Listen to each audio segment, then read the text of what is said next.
Oh my gosh. It's crazy. We're only gonna call you Grandma Kimmy. And are you going to be grandma or Grammy, grandma, granny, grand, We nan? decided what was it? What was I it? think Nana. Nana. Nana. Nana. Nana. That's cute. That's what Kaya calls my mom. It's my I was thinking nephew. about Nana or Mimi, but Oh, Mimi. I feel like you did Oh, say Mimi. Mimi's And that's cute what too. Amma used to call my mom because she couldn't say Grammy, so she would say Mimi. But now she says Grammy. Grammy's cute too. I like I Grammy. like I don't like grandma. That sounds so old. So old. Yeah. I'm calling you Grandma. Welcome to Talk Like a Mother Parenting Autism Podcast. We are Jenn, Kim, and Jaime. Take a seat at our table as we share with hope, humor, and honesty. Hello and welcome to Talk Like a Mother. I'm Jaime. I'm here with Jenn and Kim. Hello.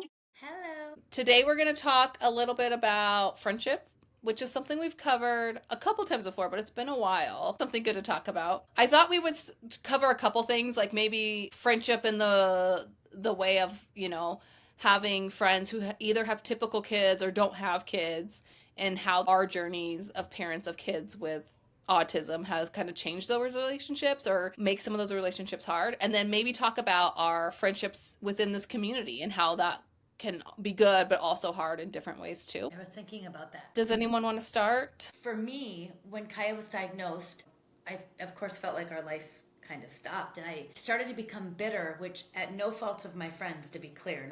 And I've talked about this before, but, everyone's life went on. And I felt like I started to become kind of bitter towards everyone because I couldn't relate to them anymore.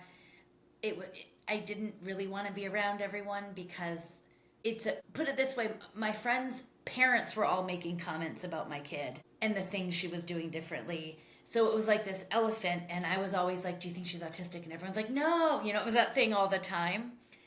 And then time went on, and I got really angry about autism, and I think that I was very open before. I said I really did sort of backlash at people. I became very bitter about just everything, just sort of the ease of them being able to raise their children. And we were just really in this dark, dark place. And again, no fault to them. This was me. And You build that resentment, you know? that resentment, yeah. And I lost one very, very good friend who was very good to Kaya and I love her, and I actually ran into her last week, and it was really cool to see her. But I've spoken about my friend Barbie. She was, with me when Kaya was born. She was in the room when Kaya was diagnosed with autism, and she listens, and she doesn't understand because she has 3 neurotypical children. But she always says to me, I know when you're flying digs at me, but I don't care because I know why you're like, I understand why you're doing it. Anyway, so long story, fast forward to just last week, I was on a text thread with 2 friends. And, friends one girl I see once a year for a birthday, and then a girl I see kind of, when I do go out or whatever. And I love her to death. She's hilarious, laid back. And people often judge me about Kaya's sleep, which people don't understand why our children or how their sleep pattern is. And I get a lot of judgment about it. Just take her iPad away, or have you tried melatonin, or, all the things. And I know people mean it from a kind place, but you don't have a fucking clue. And so then that builds up resentment. So what I love about my friend Tammy is I got a little snippy in a text. I got snippy, and I was like, I kept changing plans where we were going to go. And I just said, I honestly don't know what's going to happen. She just fell asleep. So now I'm at home, whatever. And I said, and I know the people on the text, I said, I know you all know people with autism in your life, but please remember that autism affects everyone differently, because the 2 people in the text thread, the people they know that have autism, they're very high functioning. That's not our autism. These kids go to school, they sleep, they eat. It's just a very different look of what autism is. So I snarked in the text and I said, and if you have opinion about it, please save it. And then as soon as I sensed it, I was like, well, you haven't slept in a while, Jen. That was really bitchy. And my friend Tammy texted me on the side and she said, I'm really sorry. I don't understand. And the fact that she acknowledged her and I were pregnant at the same time. We had our daughters like 3 days apart. So it's really hard to see her daughter because our daughters were babies side by side. And Jordan's a typical 14-year-old wearing crop tops, going out with her friends. She has her nails done, her lashes done. It's hard to see that side by side, but I love so much that, and Tammy is like the most laid back person in the world, the person you want to be around with your autistic kid, because she really just doesn't care. Just flies off her back. So I just love that she's like, I don't get it. I don't understand it at all. And sorry, friend. Like, that was it, you know? So I just think it kind of comes full circle, you know? You do kind of get to be around the people. I think you just narrowed down everything so tight that the people that you are around are who you choose to be around at this point, you know? There's just no time for the fluff in between anymore. Yeah. And I think it comes in waves. Like you're talking about in the beginning, it's really hard. And I take a lot of the blame for some friendships ending. And I think it's just when you have a kid, your perspective changes on things and things are harder. But it's always hard when you have multiple friends having kids around that time, even if it's in like those few years or whatever, and your kid doesn't function the same way as their kids, or like those expectations of like play dates or this just don't work out, and you're not even sure what's going on. So you're trying to figure it out, but you're trying to navigate these spaces, and then you feel the comparisons. And I just remember I didn't have friends that lived near me besides like family members who were having babies the same time as me. But even like people at church and stuff who had kids, I'd be like hinting, like kind of like sneaking, asking them, like, oh, does your kid do this? Or, you know, like, because Jesse was on track with some things, but other things it was like, no way. And it was mostly like the social elements and like obviously the language stuff. And so it's just hard. But even now, the space I'm in now, it's like I feel like I can reconnect with some people from my past or make new friends, but then it's like we'll be having conversations and I can't just fit into the flow of the conversation because I get part of it. Like I've been around typical kids, like, you know, I have very many nieces and nephews and other kids I've taken care of. And then I have also my daughter, but like I don't sleep. Like just because my daughter's typical doesn't mean I sleep. And so, but then I feel like I'm bringing down any conversation because I'm like, oh, well, I'm just never going to sleep. And then I feel bad because then I feel like those people will come back like, oh my gosh, I'm sorry I brought that up. Or like, and I'm like, no, I want you guys to be able to talk about your stuff too. And the fact that you had one bad night and like I have mostly bad nights, like I just also want to relate, but then it sounds like I'm trying I don't know if it sounds like it, but I feel like I'm trying to make it about me, or I feel like then people are not being as open with me about their lives because Yes. they Yes. pity me and I nothing hate feels that. worse than like being pitied or like I'm like no, and it is a hard place to navigate because it's like I feel like I'm saying things wrong. They feel like they're saying things wrong and then I'm just like I just crawl back in my corner and like hang out in the isolation realm where I'm like, yeah. What about you, Kimmy? Yeah. I mean, obviously my situation's a lot different because I was so young when I had my kids. So we didn't necessarily have other people having kids, like of our friends. I feel like our lives little changed a little bit because we were settling down with a family and we were in the grind of like I was in school and working, Neil was working 2 and 3 jobs so we could like get a house and stuff like that. So like we were kind of like busy with our own stuff. And then obviously when Alyssa was diagnosed at that time, I feel like it was more family that we were around, which I guess sort of kind of worked out because they had no choice but to accept her because they were related. So, but I think it like hindered the opportunity for us to make friends. Like we moved to a new place, we moved kind of away from, you know, away from the city, away from our family, and the opportunity to make friends kind of just didn't happen because of like, I mean, I couldn't bring Alyssa to like somebody's house for a play date. You know what I'm saying? It just her. I mean, when you're comparing types of autism, like hers was not the type that you could bring to somebody's house. She will hurt your children. She will probably if you take something away from her, she'll freak out. Like she'd be good until she wasn't, and then she'd get out of control. And at that time, there was not understanding of what autism was, and you know, people really didn't have like the knowledge about it or the awareness at all. So it was just, I feel like it just hindered those opportunities because it was like we didn't necessarily. It's not like we could hire like a local babysitter like that. Just those things were never an option for us. So I don't think I really felt that kind of thing so much at first, but it was more things like not getting into it, you know, because people invite you to things and then you can't go, you don't go. Like I couldn't go if like Neil wasn't home. Like even certain family things, it's like no, like I can't be anywhere that's not fenced in. I can't be anywhere that's, you know, has anything that could be unsafe or anything that she could escape. And then it's like not enjoyable because the whole time I'm like worried about what she's doing and trying to, you know, you still don't want her freaking out because even though it's like family, it's like there's always people that aren't family or like the other people's families that are there. And then we sadly stopped getting invited. Mm. Even though like we probably couldn't go anyways, it still kind of like stings a little to not invited to things. Like you just feel like you're not welcome. And not saying that we weren't welcome, but like it just felt that way.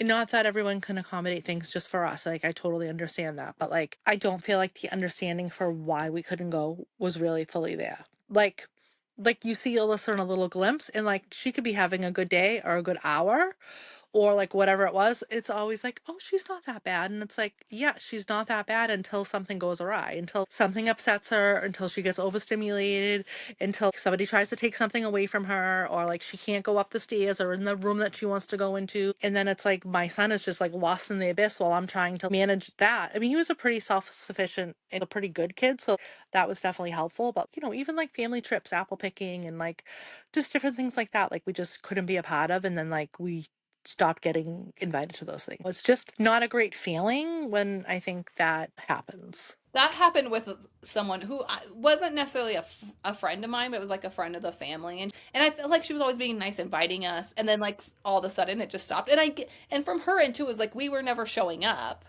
and so like there's also that. But then it's like, what, no matter what the intention is behind it, it just reminds you of like the situation. Like we just don't Mhm. belong, and it's hard to find people that understand it. And that's the thing with my son. It's all okay until it's not. Like we were at a Mhm. family birthday party recently, and there was a pinata, and Jesse was getting very obsessive about it. So like my husband keeps letting him try, and like so we're at the point where the kid has a bat, like a weapon, and he's trying to get the and he's becoming obsessed with it, and he's just like he wants to be the one that breaks it. And I'm like, okay, buddy, we got to stop. We got to put, but I can't approach him or I'm gonna get hit with a bat. And I just like turn to my husband. I'm like, and like people around us can't really see, but I see the buildup. Like this is becoming an issue. We're gonna be screaming soon. We're gonna like, and so I'm like, babe, you got to intervene. And like, and he's like, oh, okay. It's just hard. Like it was all fine until it wasn't fine. And I think people have like different ideas of what autism is too. I think you can't always know when someone invites you over to something as inclusive as they're trying to be. You don't always know what that means to them. So I think a lot of people think autism means that my kid's just gonna like want to be in the corner by himself playing alone, which Jesse is like that sometimes. But it also can mean like nothing too loud, nothing too sudden. Like Jesse hates balloons, things like that, where it's like those are so him. That's not like autism overall or every kid with autism. But it's just hard because it's like I'm not gonna make you call me before you're at the birthday party and go through a list of triggers Right. for my kid. Like so it's really hard. And then people feel weird because they don't know what to do with you or place where to place you in their lives, you know? I feel like it just caused this level of frustration, like especially when she was younger, where like people would be like we had a pond nearby that I always took the kids to. Like it's very close, it's small, they're pretty contained there. And they'd be like, well, let's go to the beach. And granted, we live near the ocean. There's lots of beaches around here, but like, no, I can't go to the beach with my autistic child and then my 5 or 6 year old child who still needs to be watched near the ocean. And everyone's always like, we'll help you, but we'll help you. And it's like, and I'm like, I don't know. Are there rocks there? Where's the parking Yeah. lot? Like, how far is the water? You know what I mean? People don't pay attention to things like that. And I wouldn't if I had a typical kid either. And then if I'm going, Neil again is working. So it's like just me with the 2 kids. And it's like that. No, that sounds horrible, actually. That sounds terrifying. And no, I don't want to do that. And then they're just always like, oh, she never wants to do anything. I feel like the level of understanding is not there. It's not that I don't want to go to the beach. I would love to go to the beach, but like, I can't have 2 kids running in 2 different directions. And one who has absolutely no safety awareness whatsoever. And then people always like, oh, we'll help you. Yeah, they'll help me with Neil. Well, I don't need help with Neil. Actually, he's helping me. So like, That's my assistant. thanks, but no thanks. Do you know what I mean? And I get it. Like nobody wants to have an enjoyable day and be stuck like running around. Then you're like away from what everybody else is doing. Well, and people they think you're being dramatic. I mean, and it's really you sometimes get to see that moment which you don't enjoy because your kid's having a hard time or something went wrong, but like the moment someone really sees it and they're like, "Oh." And you're like, Mhm. "That's why I'm like worried." Like that's why I can't guarantee I'm going to be there first thing in the morning. That's why I can't guarantee I can do this and this on my own because it can switch at the drop of a hat and like you don't understand and you Yes. don't want to understand. You just want to say that I'm being dramatic or I'm being over the top. And maybe I am half the time, but that's because I've seen it. I have seen Well, and the it. same thing would be like, oh, like let's go here at this time, and it's like, yeah, maybe. Like I can't commit to a time. Like we go on Alyssa's time. I mean, we still do, but like, especially when she was younger, and it's like, there's nothing I can do. Like, I can't set her off in a bad way when we're going to be going out somewhere because it's going to set the tone for the whole day. So it's like, and she doesn't sleep. So it's like, I'm not going to like wake her up and make her be miserable. So another thing that people just have absolutely no understanding of, because Yes, it sounds yes. ridiculous. Like, I probably would feel the same way. Like, if I didn't live this life, it would probably be like, okay, I feel like I would be dramatic myself sometimes. And I'd be like, okay. And sometimes we are, I'll admit it. Sometimes it's like, yep, I am overthinking it. Like, it could be fine. And like, I've done things and been like, okay, that wasn't as bad as I thought it was going to be. That actually went really well. But it's also like a risk that you're taking, because if it Well, but doesn't go people don't well, understand. They think your kid's just sleeping. She's literally been up the entire night, like you've been up the entire day. Like it's just that's the part people don't understand. They really struggle with that sleep thing. yeah. And it's like, if I don't let Alyssa get up on her own, especially when she was younger, like, it just like, now the whole day's miserable. I don't want to Well, let her yeah, and it's sleep. so like I think that kind of goes along. It's like you're trying to figure out things on, and it's like PTSD. You're like so worried about trying something new. So like someone else trying to force you into it is so hard. Like Jesse waking up on his own. Like now we have to wake him up for school. And I literally thought about going to a school that started at a later time because there was a good chunk of time there I could not imagine waking him up. Like it was like hell. And now we've like worked to that, and we're and I'm not saying that's possible for everyone, but just it's worked out. And Hmm. I'm grateful for that, but like like when other people are taking their kids to school for the first time or the first year, they're worried about like this or will the kids make friends and all stuff. We're worried about so many freaking things. Like I was worried about my kid waking up. I was worried about the bathroom. I'm worried about like all this different stuff, and it's just such a different perspective. And even when the kids aren't in the situation and you're trying to have like those conversations with mom friends or even friends who don't have kids and they're going off of their experience as a child, they cannot really understand because it's so many things. And then I always feel dumb because I'm like over explaining to try to get them to understand it. And it's like, I just feel like I'm so awkward in this moment. Like I just Well, shouldn't be a don't friend. I It's always so felt like, and I stopped wanting to go out. I actually wrote about this years ago. I said when I talked about friendships, where I said the phone stopped ringing. It rang less and less until it stopped ringing altogether. And a lot of it was people would say, "Well, you don't come anyway." So like I'd see on Facebook, Exactly. right, that kind of stuff. We had a group of ladies. We always did a lunch. We tried to do it once a month, and it was like the same six ladies. And I stopped going to the lunches because I literally could not sit there and listen to people talk about their children and their activities. And here's where I started to get bitter is when they would complain about like driving their kids around to like play dates or to soccer or to dance. And then I would turn it into, well, at least your Saturdays aren't spent in therapy, like it was a contest. Like it started to I was so resentful that they were complaining about driving their kids to ballet and soccer, and we spent our weekends in therapy. I stopped going. It wasn't that I didn't love their children. I couldn't hear about it anymore. I really couldn't. I couldn't hear about yeah, it and anymore. that's how I mean like I wouldn't ever say anything out loud, like, but I would feel that way inside. And even to this day, like I was talking to two friends the other day, and I was just like, I think, and it was like an online situation, and I was like, I think I'm just not going to reply to this next message because I literally cannot right now. It's nothing to do with them. Like, and I want them to tell me about their lives, and like I want this, but it just makes you sad inside sometimes, and you're like, oh, we're just so not There's there. very few people I'm really comfortable around. My friend Terry Lynn, she's just like Tammy. She's so laid back. We'll walk into a restaurant. She's like, "Can you turn the music down, please?" Like she just go, doesn't care. Like, again, she's got twins and a daughter. Like she's tunes it right out, doesn't care. So I like to be around people that are so accepting of her, that are just like, where does she want to eat? What does she want to do? What can we do to have her like make her feel comfortable, kind of thing, you know? I think it's like kind of off what Jamie just said too. It's like when you're not in that place that you've really come to grips with the reality of the forever of this life, with really like, understanding how debilitating it is going to be for your child. I remember people would complain about their children who never shut up. Like, which, believe me, I've done that with my typical children, like after. So it's like, I do understand, but like, it's very like, It's just so hurtful because it's like you're like, well, my child doesn't talk.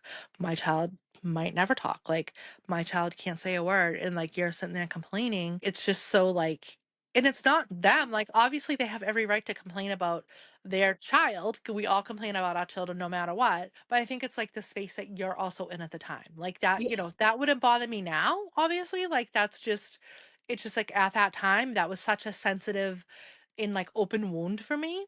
So like to hear people doing that or like, just making those kind of jokes, and it's like you don't know how lucky you are to have a typical child. You don't know what a gift that is. Like you don't understand how lucky you are to be able to have that. But And Jaime, like I say that a lot, and I'm sure you both. I wouldn't have known unless I had a of daughter with course, autism. yeah. Like I, as well, would not have understood what a privilege it is to run to the grocery store. I mean, to just run to the grocery store. I mean, the simplicity of it. I think part of it too is like sometimes, I mean, what we've been talking about, like people just having normal conversations with you. But then there's other times where it's like you come across people who are just so tone deaf to the situation.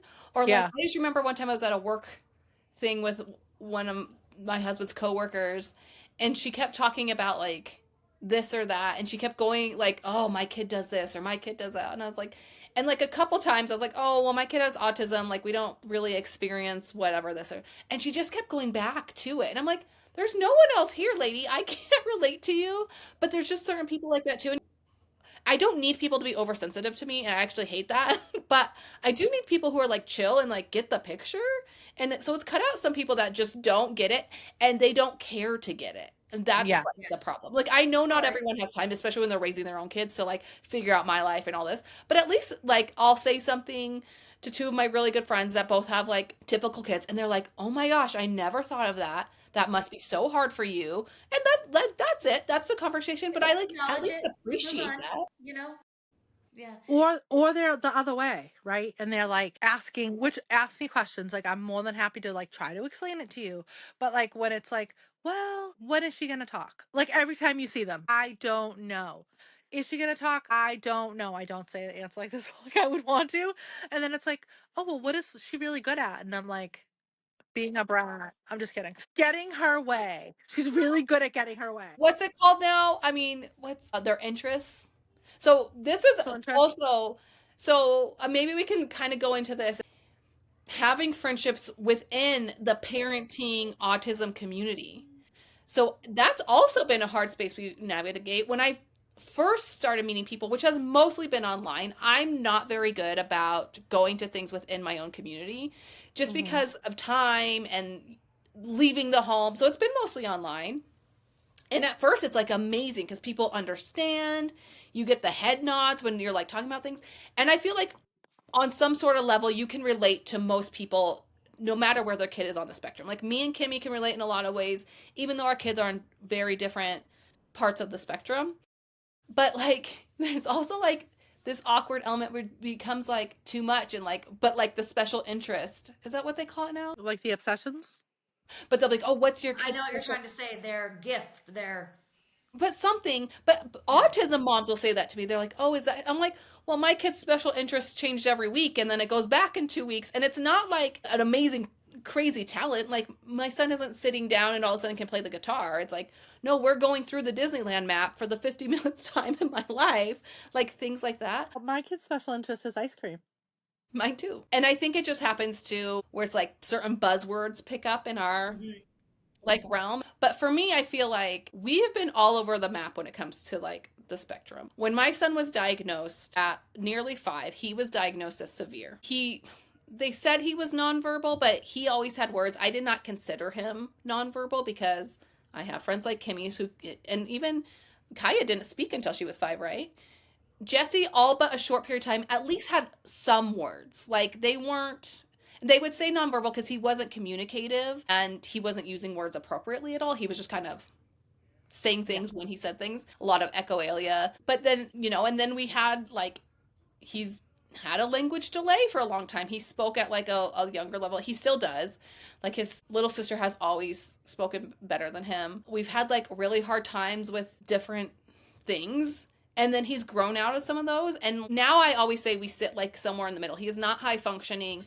He's not severe. I know the levels are like going out the window now, but he's somewhere in the middle. He's like a spectrum of his own. And sometimes I have a hard time with that because I almost feel guilty. I know Carrie Carriello talks about this too. Like, you almost kind of have like a survivor's guilt, but I still don't feel like we survived anything. I just went to Jesse's class the other day for a parent day, and he was one of the. So there's a more severe room, and then he's in the like level 1, 2 class. He's one of the hardest in that class, and he's up and he's pacing a lot and he's scripting a lot, and and he'll come and do the task, and then he gets up, and some kids are sitting perfectly doing the task and they're communicating with their parents perfectly and doing this and this.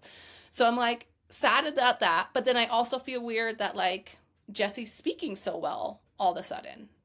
And so it's hard sometimes within this community because I feel like I can't say things all of a sudden because I'm like, oh, now we're doing that and we weren't doing that before.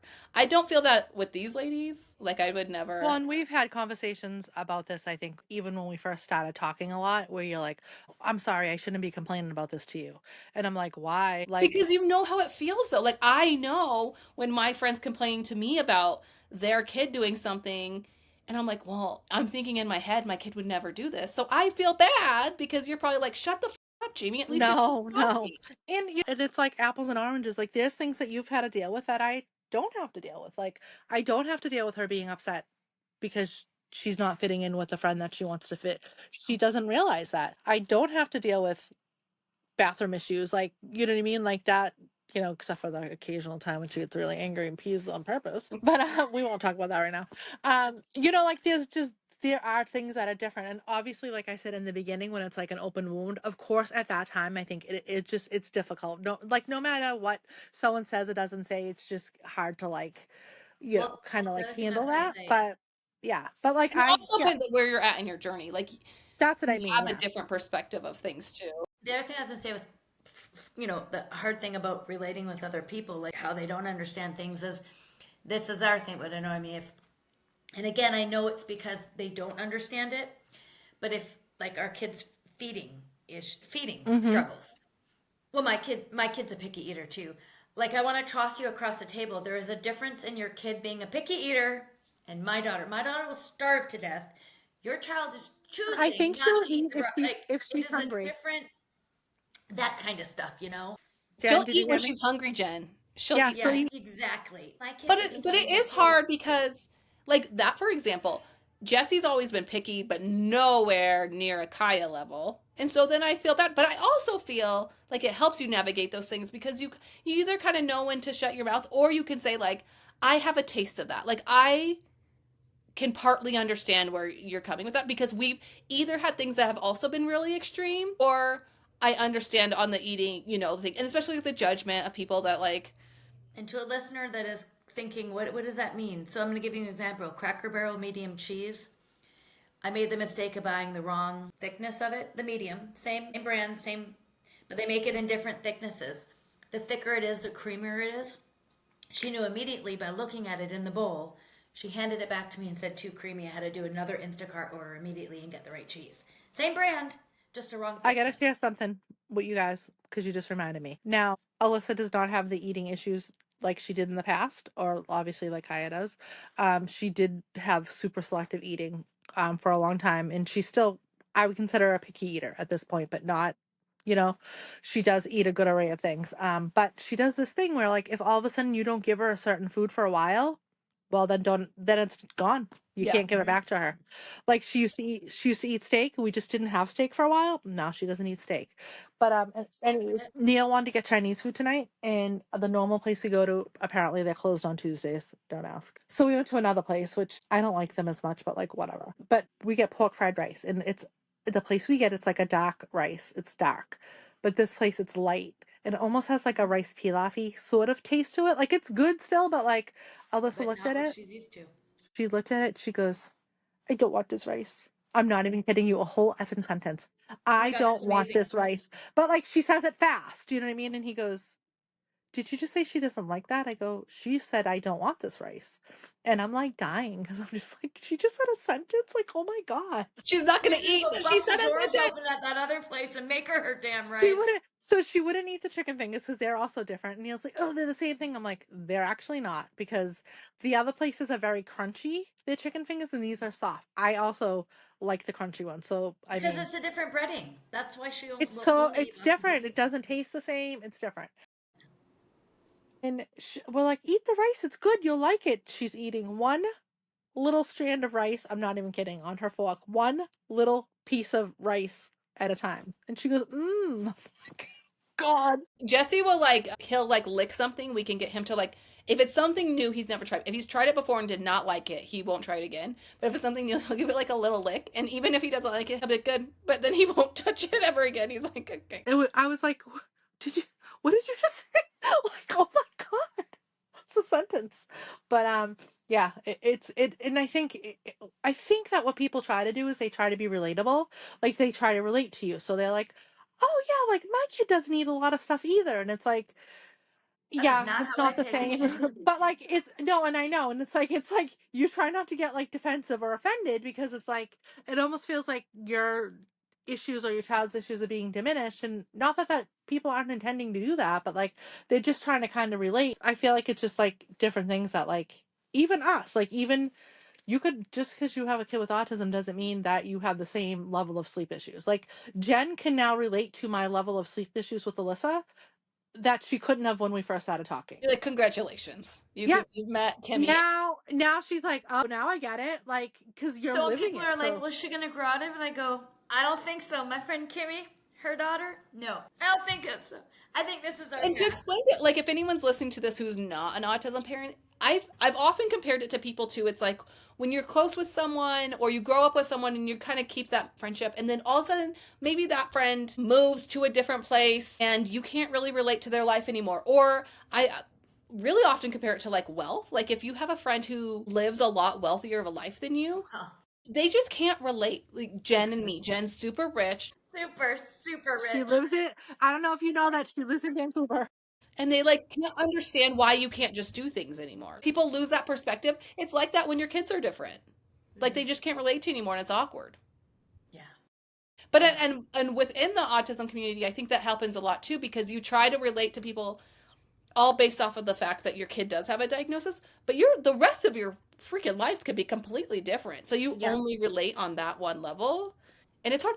And I think there's also can pop up, which is something we talk like judgments of how other people handle certain things. Like you have these thoughts sometimes. It's like, whoa, you're gonna like I try think that's that therapy. You think that, but then you like know that you've tried some stuff before, especially parents starting out. You're like, oh yeah, I did all that.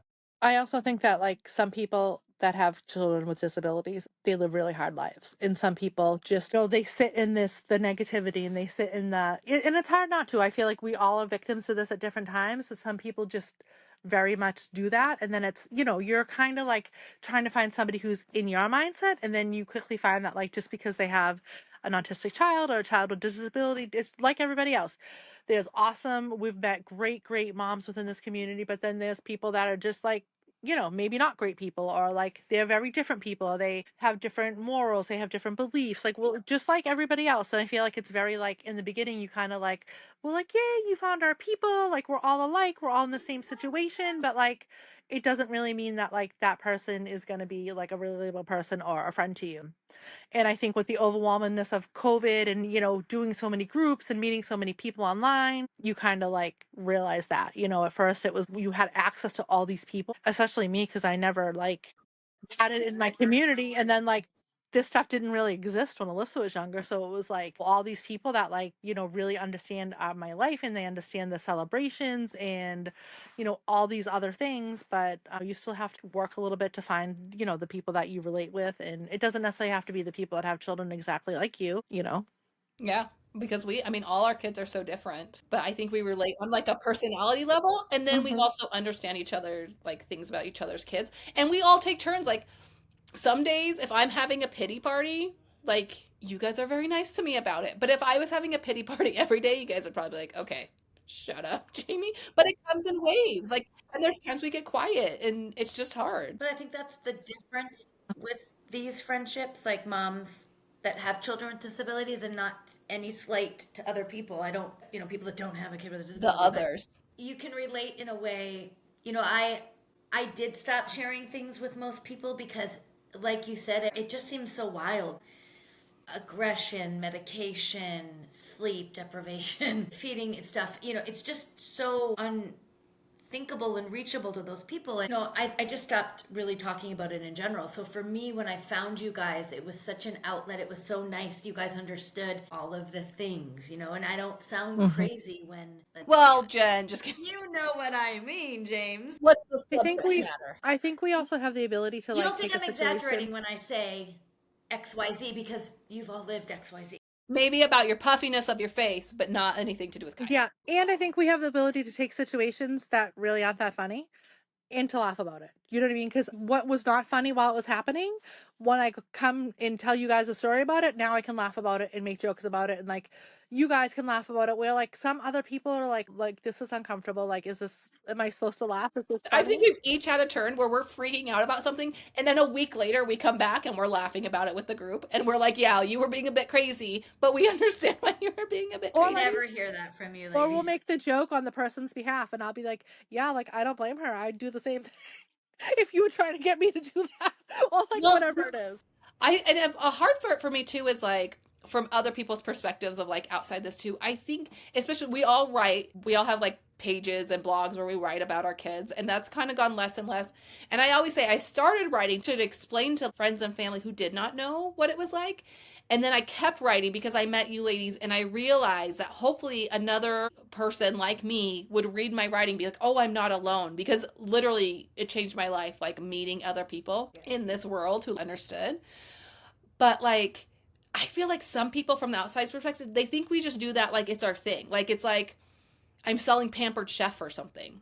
I'm like, no, this is our lives, and I'm trying to explain it to you. Like, I don't know if you guys have ever, got like, oh, Jamie's really into the autism thing, and I'm like, yeah, I'm never not going to be in the autism thing. This is my kid's life. I'm always going to be advocating for him. I'm always going to be defending him, and I feel like I feel bad about that, but like that's just me on social media. It's not like if you come talk to me all the time, I'm going to be like, autism this, autism that. Like, yes, if we're talking about like our kids, that stuff's going to come up, or we're talking about sleep, it's going to come up, but it's just like this awkward thing. And I'm like, it's not my thing. It's my freaking life. Yeah, there's a wild range of emotions when it comes to that. And a lot of it really does come back to, and I've always been honest about it. Just sometimes I'm just so jealous of that their kid gets to have this, not of their kid. I don't know how to, Kai struggles so much. Every day is a heart. It's You're it's jealous just, of the ease. of the ease of it. Thank Well, you, the Jamie. typical, just the typicalness that people are on a path that they know.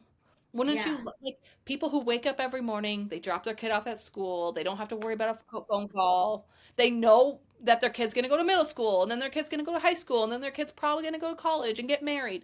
That's not our life. We're off the path. Obviously recognize that like lots of people with typical kids have lots of problems. Their kids have problems, they run into things, and like that's not what we're referring to. Like we're referring to the simplicity that we don't have for a routine thing that like it's Yeah. something you would never even think twice about. Getting out of the house in the morning.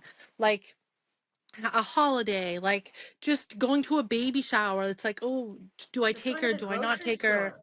Do I include her? Do we leave her out because of like just like nothing is nothing is with Karen and Lexi. It's like we're gonna go and do this, and I can go and do this with them. I don't have to think about, you know, an escape plan, a plan B. Like Yes. you don't have to put all the work into it. You just get up and you go and do it, and it's like when you don't have that simplicity of being able to do that for just an ordinary run of the mill thing that like the average person who has a typical kid is not even going to think twice about. No, I feel like that is one of the things that's so difficult. I think most people listening probably know, we all met through our friend Katie Swenson, Finding Cooper's Voice, and her supporter group. She wrote a book, and this is a quote it's my favorite thing. It says, stepping off the path that every other child follows is crushing and one of the hardest steps you will ever take as a special needs parent.